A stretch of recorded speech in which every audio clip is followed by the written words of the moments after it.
Welcome to Reclaiming the Faith with Phil Baker, a podcast with a mission to reveal what the earliest Christians believed about the core issues facing us today.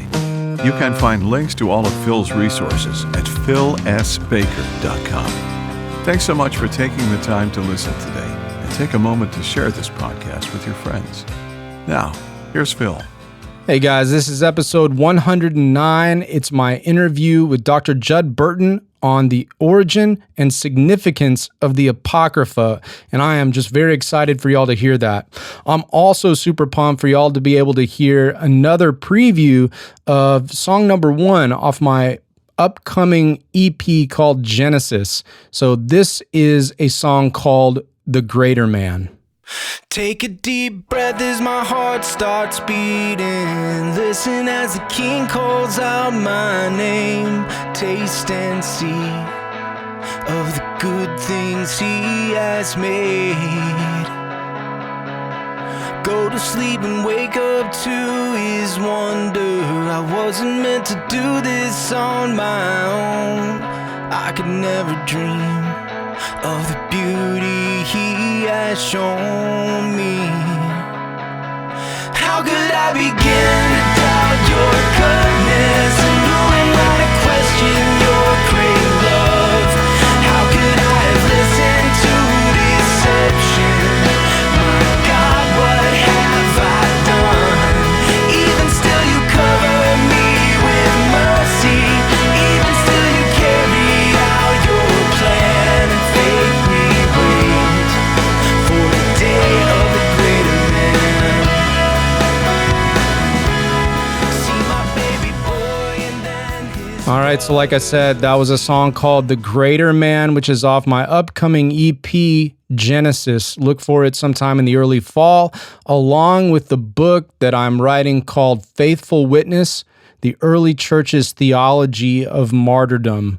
Yeah, so be on the lookout for that. It'll be sold most likely on Amazon. There'll be audio versions, Kindle versions, and print-on-demand versions as well of that book. Please be in prayer for both of those projects as they are getting wrapped up. Also, please go check out Dr. Burton's websites, burtonbeyond.com and tioba.org. For more information about the many amazing courses Dr. Burton is offering, special prices going on, so go check that out. Also, he has many books you can find that he's published there. Just so much incredible information from Dr. Burton, so please go check that out, along with a course on the Apocrypha, which we're talking about today. Finally, I am blessed to be a part of Omega Frequency along with Kurt and BDK, who are putting out great content every week. Go to the YouTube channels Omega Frequency and Omega Frequency Live. Become a subscriber there and hit the bell so that you'll be notified when a new show goes up. You will not be disappointed. All right, well, let's go ahead and get into my interview with Dr. Judd Burton on the Apocrypha.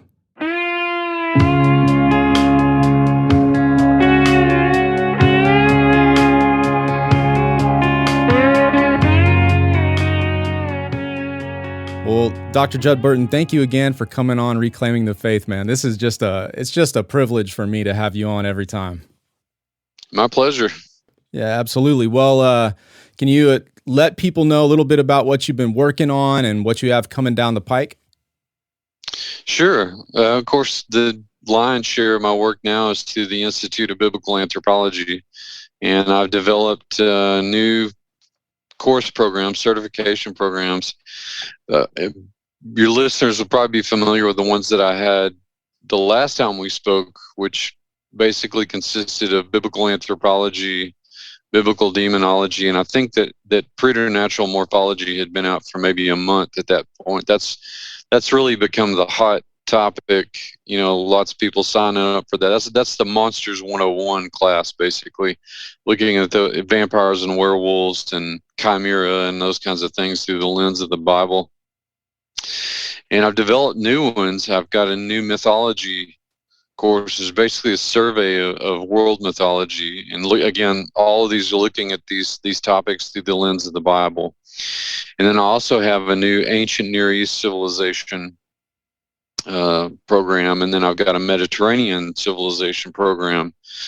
Of course, these are both geographical regions of the larger biblical world. So it's a chance for folks to take a deep dive, and developing the curricula for those have been the bulk of what I've been doing. Finishing up a couple of books, the Göbekli Tepe in the Bible, title that Defender Publishing is going to be putting out. I've also got a forthcoming book called The Van Helsing Way, which expands on a lot of the material that I cover in the preternatural morphology class. So yeah, there's a lot of moving and shaking going on right now, and now is a really good time for people to tune in and try this stuff too, because the prices are basically as low as they've ever been, and they won't stay that way. I'll just say that much for right now. Nice. Because those platforms are they're gonna expand. I'm about to put in a new interactive platform that people can be more interactive with, and I'll have more lectures up and stuff like that. So that involves more work and more overhead. So just by virtue of the development, the course process, can't really stay, at the sale prices I've been giving them, but they are pretty low right now. And so if folks want to dip that toe in, then now's the time. Excellent. One of those courses that you have is on the Apocrypha. Yeah. Yes, there's a course in the biblical anthropology program on the Apocrypha. Yes. Yeah, and that's going to be the subject of our conversation today. So just kind of, can you introduce us to that for some, particularly, like Protestants who've maybe kind of heard of that, maybe think it's evil or something, Yeah. What is the Apocrypha? And also, what role did the Septuagint play, or does the Septuagint play in its story? Well, as to the first question, most people's familiarity with the Apocrypha, at least on the Protestant end, I know this is how it was for me, was, your Catholic friend shows you their Bible, and there are these books in there that aren't in yours, and you're like, what is this Tobit and Maccabee stuff and Bel and the Dragon? What is this, man? But Apocrypha simply mean it differs from tradition. There's Protestant Apocrypha, there's Catholic, there's Eastern Orthodox. It's just sort of all over the map. It depends on who you talk to. Yeah. Apocrypha is sort of a generalized term for non-canon material. And that I say generalized because it's exceedingly broad. I mean, it encompasses not only a lot of the material that people will be familiar with probably on your channel, is your podcast rather, that would be like the Dead Sea Scrolls, the Essenic literature, which is from the Second Temple period. At least the original stuff. Now there's older stuff in there, like the Old Testament books, like Daniel and Nehemiah, and there's a whole laundry list of them that we have either complete or fragmentary. And then there's the original stuff that the Essenes themselves wrote. That's example of Jewish Apocrypha. That would be like the War Scroll. Say again? That would be like the War Scroll. The whole laundry list of things that fall under the umbrella of the Dead Sea Scrolls. The Enoch stuff, the Book of Giants, the Genesis Apocryphon, all the teacher literature in there, all of that qualifies. And of course, even early Christianity had its stuff that was sort of outside of the the so-called Irenaean canon that had been circulating long before the Council of Nicaea met, and in the years ensuing, when Constantine had his council of bishops and said, hey, print me up 50 copies of the Bible, tell me what books go in there, basically. Well, wasn't a whole lot of legwork to do by that time, because they were already working off of the aforementioned church fathers' list of inspired books, and plus the Septuagint was already in place as the Old Testament. But there were other things like the infancy Gospels, the Gospel of Mary. There's the Nag Hammadi stuff, the Gnostic Gospels, which make up an entirely different kind of Apocrypha, which Orthodox Christianity would have considered heretical, and rightly so. Yeah. But all of this literature that we're talking about, generally qualifies as Apocrypha. Now, as to your second question, what role does the Septuagint play in all of this? Well, it's interesting that while a lot of the original stuff amongst the Essene communities, particularly at Qumran, is being compiled and generated during the 3rd and 2nd centuries BC. In Alexandria, Egypt, you have this group of 70 Hellenized Jews who are translating the Hebrew scriptures, the Tanakh, the Old Testament, into Greek to reach a wider audience. And we even find some of this material, some of the Septuagint material has been found amongst some of the Dead Sea Scroll material. It's usually pretty fragmentary, but it's there and present. So you've got two interesting things going here. You've got literature that's not necessarily inspired canon, but it's informed. It's certainly informed, and we know that there are New Testament authors and even Old Testament authors that reference these traditions. People will probably be in some capacity familiar with the book of Jude, which takes a lot from Enoch. Yep. Assumption as of does Moses.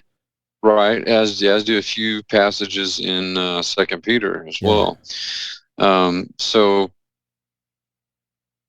the fact that these guys are referencing this material doesn't make it canon, but it does make it important. It does make it theologically informative. And so, the Septuagint becomes an important text for later generations too. Not just because it's the Bible that the first century Christians are using. I mean, the New Testament hasn't, for the most part, hasn't been written yet. Yeah. And so this is the Bible that they're using in the Greek-speaking world. The Septuagint and let's just say the Second Temple period stuff, the Dead Sea Scroll material, is also important because it both of those texts and the books contained in them are important for better understanding not just that period in history, but also earlier periods in the narrative of the Old Testament. And the big example there is that for the longest time, the oldest copies of the Old Testament, our Old Testament material that we had were Masoretic texts that dated from like the 12th and 13th century. AD. Yeah, AD. We're not talking BI. Absolutely. Yeah. These are from medieval scribes had inherited and compiled these, and so we actually have, and you can see some differences certainly between those and these older traditions that we have that represent the older traditions of Judaism, which in turn influenced the development of early Christianity. I think that George Nicholsburg has done a really good job of illustrating what some of those influences were and I've outlined some of them already. But he's written a number of papers and a couple of books on the subject. So I would highly recommend Nicholsburg to anybody who's looking to really delve more deeply into some of these connections we're teasing out today. Well, that's great, man. So you kind of hit on this already. Like there are different like versions of the Apocrypha with the Catholic, with the Eastern Orthodox, the Protestant Apocrypha. What are some of the generally accepted books that would span those three denominational versions, I guess? Well, there again, I mean, a lot of it is dependent on who's doing the accepting and who's doing the rejecting, which is implicit in your query. Yeah. But I think the connective tissue here, although it's not Apocrypha, it would definitely be the Old Testament material contained in the Dead Sea Scroll caches. But I think that a case can certainly be made for the Enochic material also having broad application. And of course, historically, stuff like Tobin and especially Maccabees, covers this period that we're talking about now, this, some things that are happening during the Second Temple period, particularly towards the middle and the later era, dealing a lot with the Seleucid occupation of the Levant at the time. And so, even though Protestants and, let's say Eastern Orthodox in general don't accept them as canon, they can accept the historicity of the events, the narrative that you find in those works. And certainly all three of the general traditions that you reference are going to acknowledge the importance of the Essenes, because we know that they were a historical entity, that they minimally interacted. They certainly separated themselves from the temple bureaucracy. That was the whole reason for the formation of the Essenes in the first place, is that they had become so disenchanted with the corruption in the temple bureaucracy that they left. And so just the acknowledgement of the historical presence of the Essenes and their intellectual tradition and theological tradition is at the very least going to be acknowledged by each one of those traditions, even if they don't accept them outright as canon or for that matter, Apocrypha.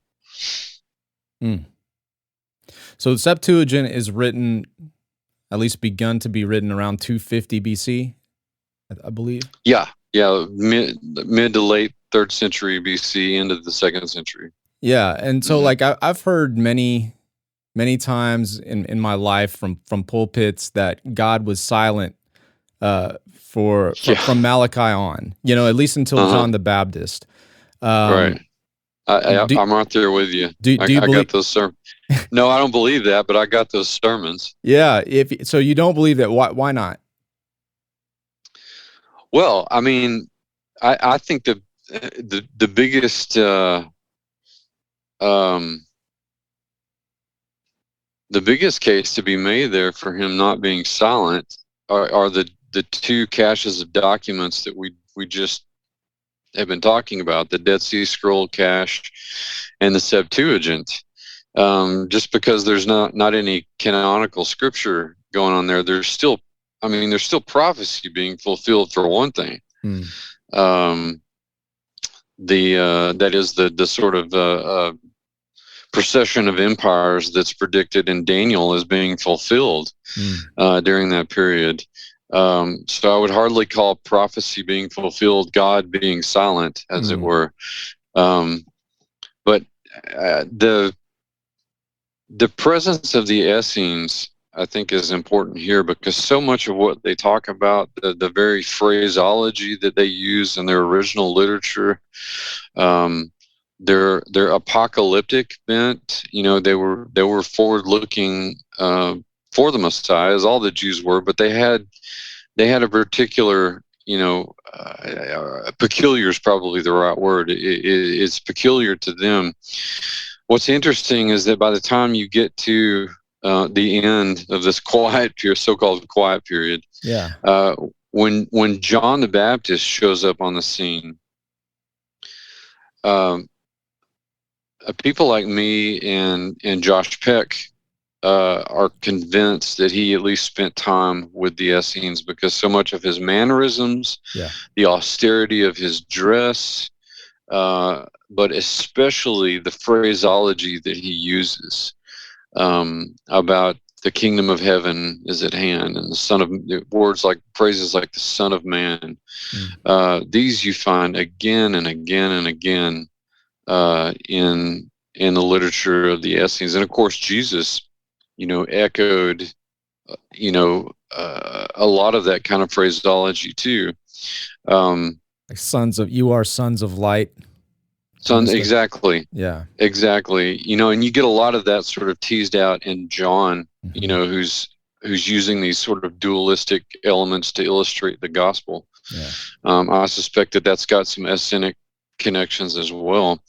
And although Josh has articulated it in his videos and documentaries and a forthcoming book, it's something that I've thought for a long time, that the Essenes didn't just drop off of the map. I think that a lot of them found their Messiah in Jesus, and once many of them heard the message, that was all they needed to hear. And I ran into a lot of these early Jewish Christian communities while I was doing my dissertation research on Bonius. The Elkosites and the Ebionites are referenced in other literature as being connected to the Essenes, and these are some of these early Jewish Christian communities. The Nazareans were another group, and so that's long been my suspicion. I just think that Josh has really done a good job of articulating that. He's not alone, but I think he's done a really good job of articulating that. And so, looking at it longitudinally, beyond the interbiblical period, the Second Temple period, I think it's hard to say that God was silent, at that time, that he wasn't still working. I think he was certainly speaking to the hearts of men during this time, even if inspired scripture is not being written. You've got a lot of material that is referenced by the authors of inspired scripture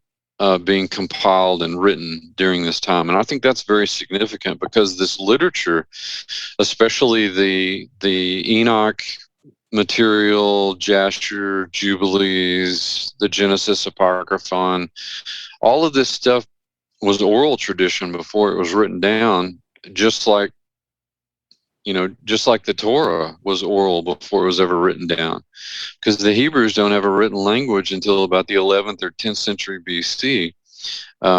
And they already had the mechanisms in place to preserve the accuracy of the law that was handed down, the message that was handed down to them.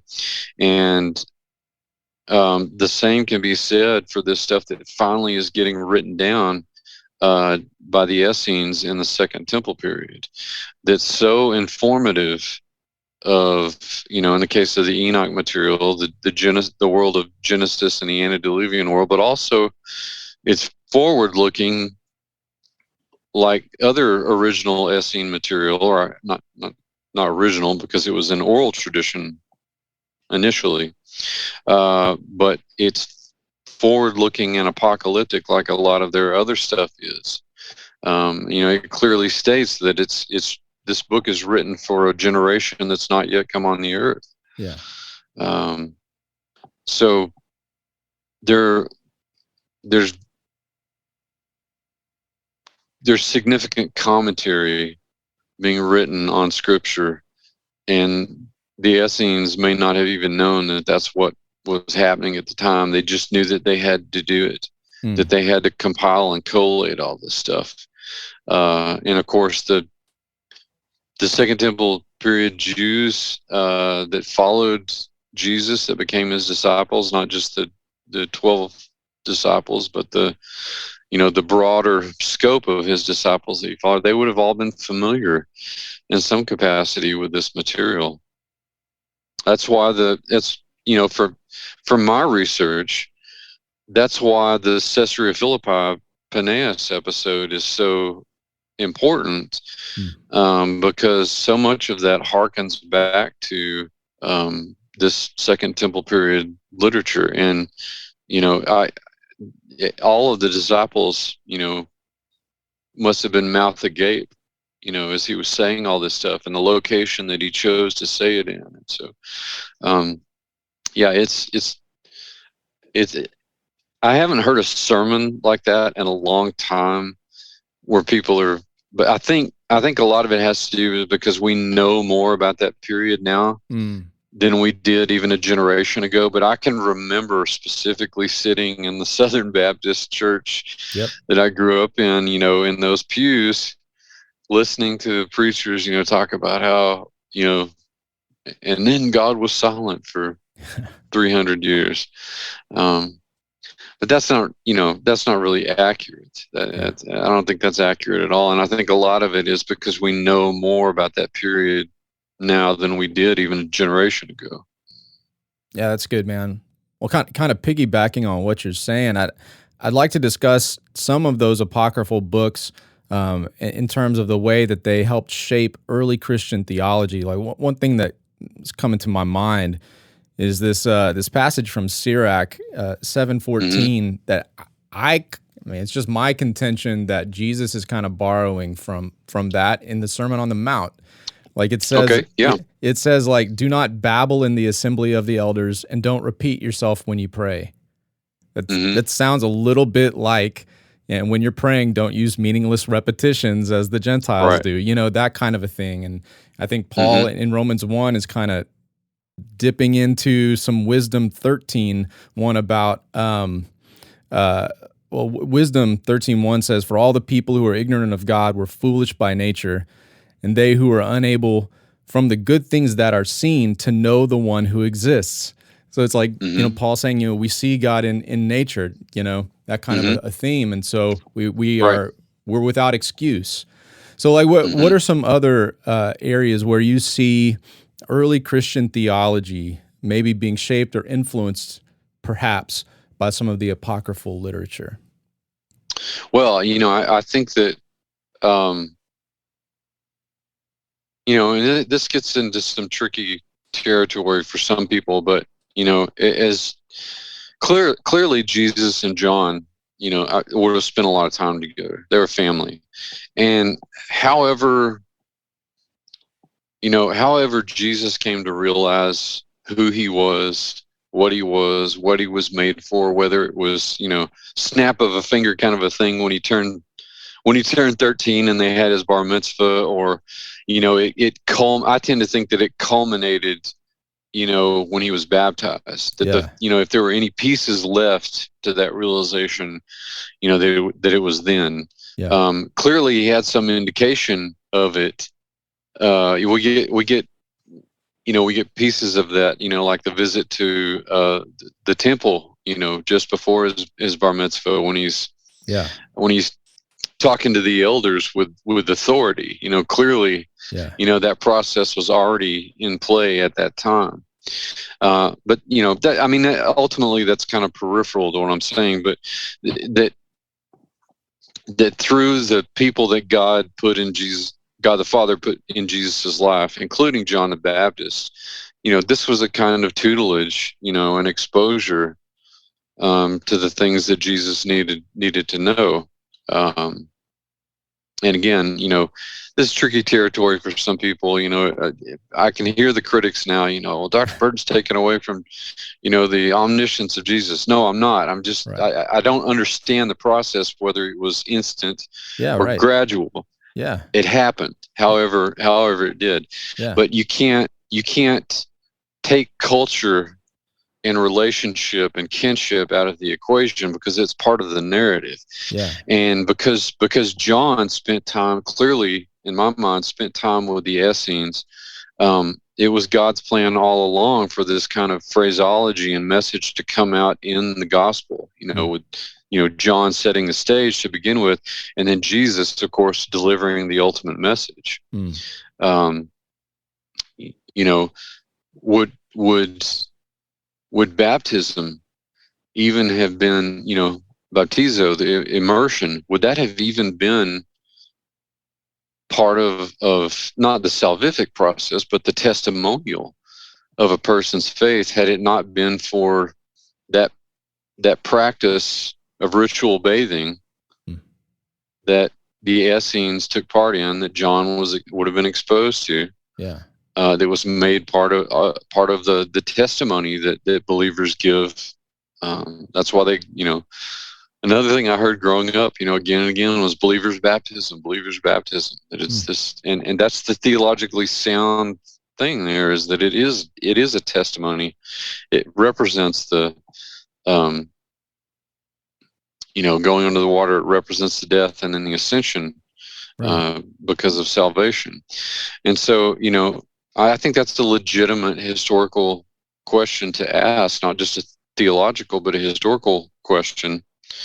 Is, would that have even been part of the message? Now, clearly, it would have been, but for the argument's sake, would it have even been part of the message had there not been this chain of exposure and relation with John and the Essenes, and then with John and Jesus?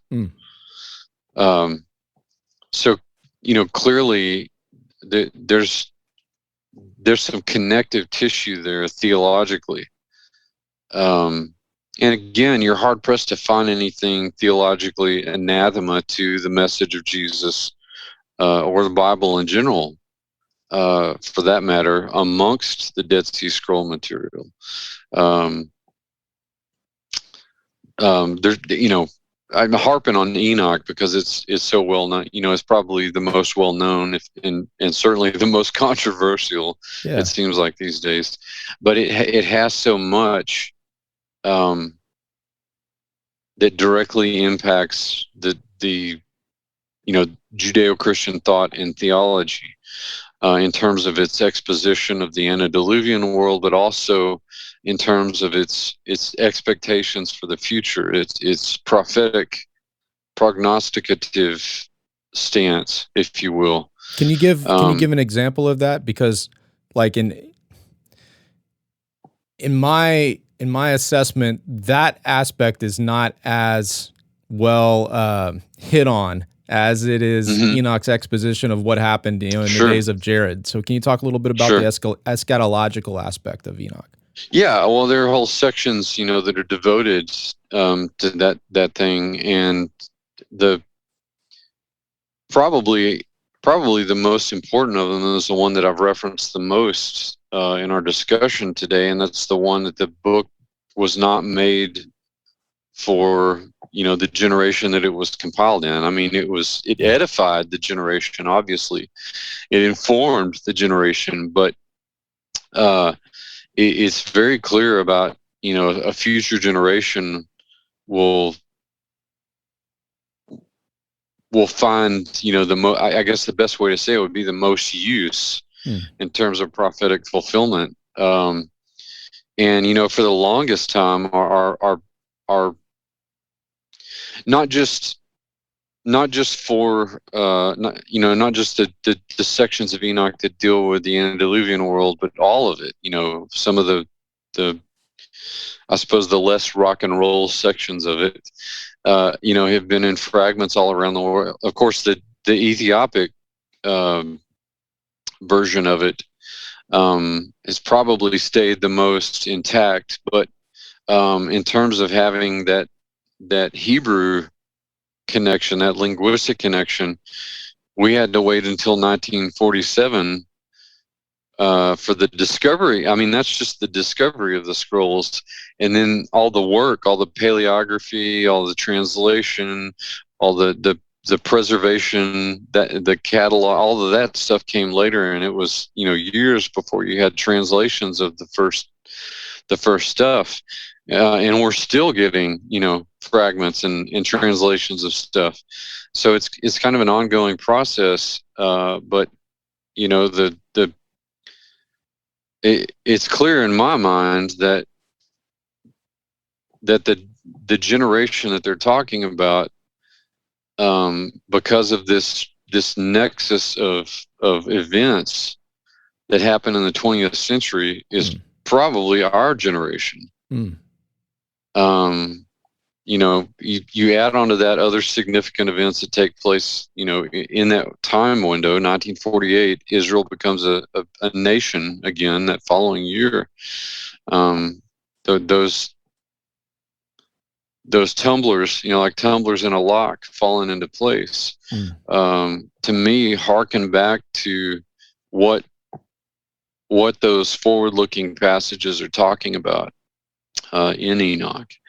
And of course, they're in Essenic literature in general, you know, they're looking for the Son of Man, they're looking for the Messiah, and they, you know, like I say, my supposition in Josh's theory is that they found that in Jesus, and that shouldn't be, again, when you look at all the similarities and the use of phraseology and the practices of John the Baptist and Jesus, that shouldn't be a huge surprise to people that they recognize.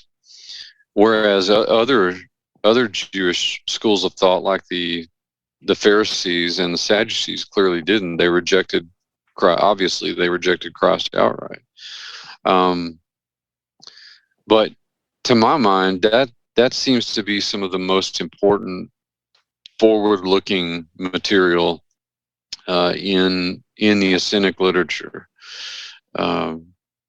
And you know, quite frankly, I think it's speaking about our time. I think this is a time that it's becoming of most use, because we're starting to see things happen in the scientific world, particularly that was really, you know, we haven't heard about really since antiquity. You know, now we can actually create chimera and hybrids. Probably have been able to do that for decades, but with certainty, you know, now it can be done. And any combination of animal and human DNA seems to be, you know, easily splashed together these days. And it, you know, for he who hath an ear to hear, this stuff looks a lot like what you read about in First Enoch. Yeah.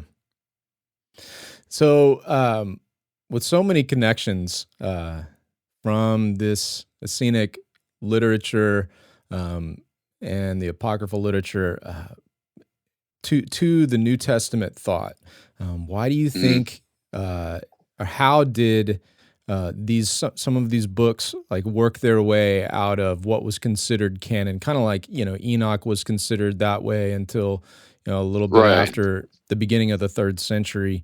Well, like one of the things that I've seen in early Christian literature from like Justin Martyr and Origen, like they talk about, well, Justin talks about how some of these books, kind of like Wisdom chapter 2, which is kind of like like if Isaiah 53 and Psalm 22 had a baby. That's like what Wisdom 22 is. That's Wisdom chapter 2. That's a good description. Yeah. That's a good description. Thanks. Well, he's like, you know, and a lot of these books that show that the Messiah would be crucified or murdered and that he would be God and man, the Jewish leaders were trying to take away. And then like Origen talks about, he gives the connection to Susanna about, you know, these two leaders in the Jewish community of Babylon who tried to have sex with Susanna, and then she didn't want to, so they, you know, create this false trial, or these false accusations to get her killed, and they end up being killed. And so Origen is basically saying that the Jewish leadership of his day have tried to remove any of those apocalyptic writings that showed Jewish leadership to be corrupt. Sorry for that long-winded explanation. No. But that would kind of go along with Justin's too, since the Messiah was crucified by, you know, or the Jewish part. But what do you, how do you see the apocryphal literature? Why did it start working its way out of common Well, practice. you very astutely point out that the church fathers, the patristics, reference this material all the time. I mean, you're hard pressed to find.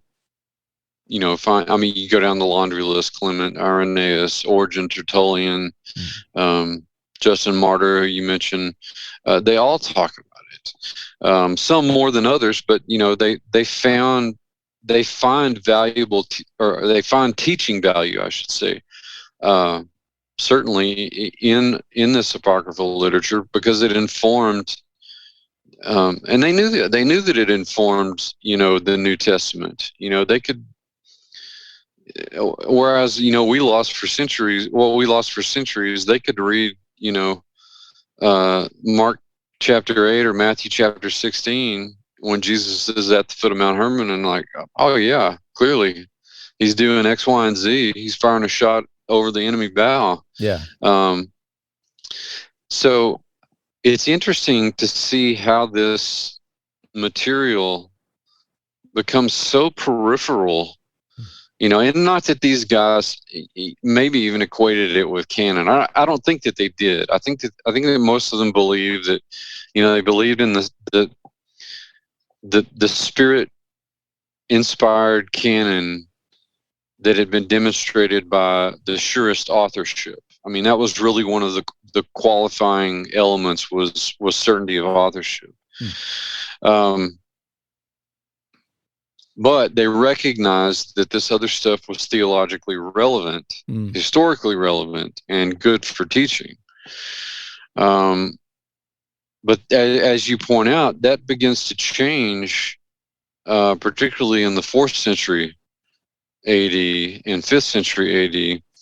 And it's not that you can, I mean, you can't really lay all of the blame on the ecumenical councils. There's so much going on there. And even the canon of the Bible that we mentioned a moment ago had largely been configured. Yeah. And so the bishops that Constantine, convenes in it's 331. It's actually 6 years after the Council of Nicaea. They didn't really have much work to do other than to just, get the books, made, the codices made, and then printed out. But it's when and this is what's always kind of been interesting to me, is that you begin to see a lot of church fathers from the West, from the Latin West, weighing in on this stuff and then kind of poo-pooing it. And this is where we get the Sethite connection amongst thinkers like Julius Africanus, and especially Augustine of Hippo. Yep. And even Africanus is saying, this is just my opinion because it's mostly taught the traditional way everywhere else. Exactly. But it's interesting that the critique and the outright, rejection comes from the Latin West. It's in the Greek East where, these ideas are still kind of hanging on, actually to an extent. And later generations, whether you're talking about the Roman Catholic Church or the Proto-Protestant and then the Protestant Reformation. I say Proto-Protestant because there were Protestant-minded thinkers, as you well know, before the actual Protestant Reformation with Luther. But a lot of these guys were big fans of Augustine, including Luther. Oh yeah. The big the big thinkers in medieval Roman Catholicism, like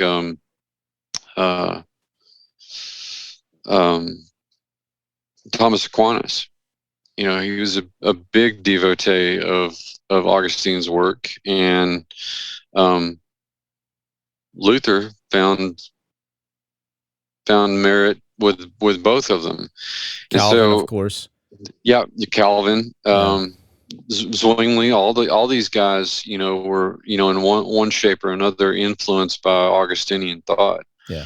And that carried with it the subscription to the Sethite view. And as both, at first as Roman Catholicism spread, and then as the Protestant movement spread, and then you have the Counter Reformation, which is sort of the blowback from the Protestant Reformation. It's just like dropping pebbles, in a pond. They cross each other and they become more prolific, and that's how these ideas about the Sethite view become so entrenched in Western theology. So there's a clear, historical lineage, where we can trace this back to, and it starts in the Latin West, really in the days just before the establishment of the Roman Catholic Church. That's good stuff. Well, dude, I really appreciate you coming on. Anytime you want to come on, this would be great. I'm honored. Yeah, I live for this stuff. Yeah, man. So just last question: if there's someone listening who's never read any of the apocryphal books, what advice would you give them, and where do you think they should start?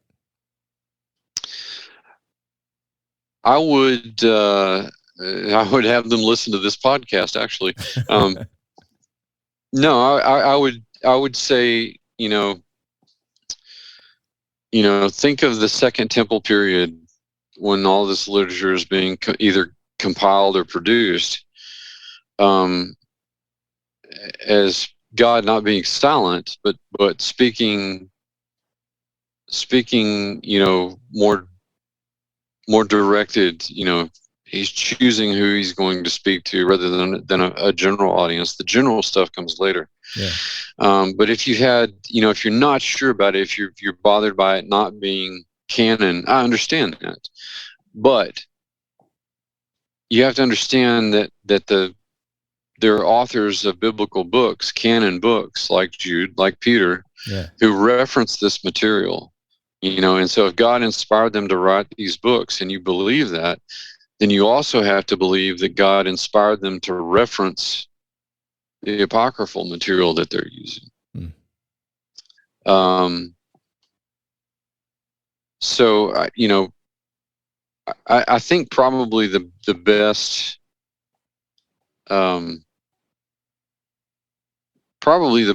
place to start is, actually getting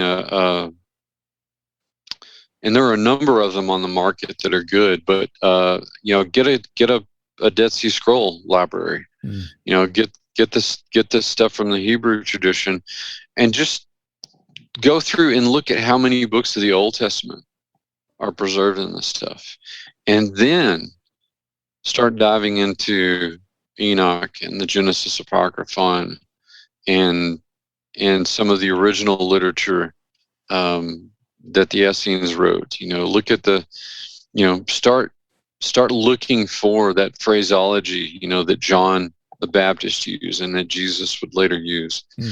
And you'll see how important this stuff really is to better understanding the Bible and its message. That's awesome. Yeah, the only thing I would add to that is go take Dr. Burton's course if you're listening. Right, do that too. Yeah. In fact, that's a great way to dip your toe into the Apocrypha, because you get a little bit of everything in that class.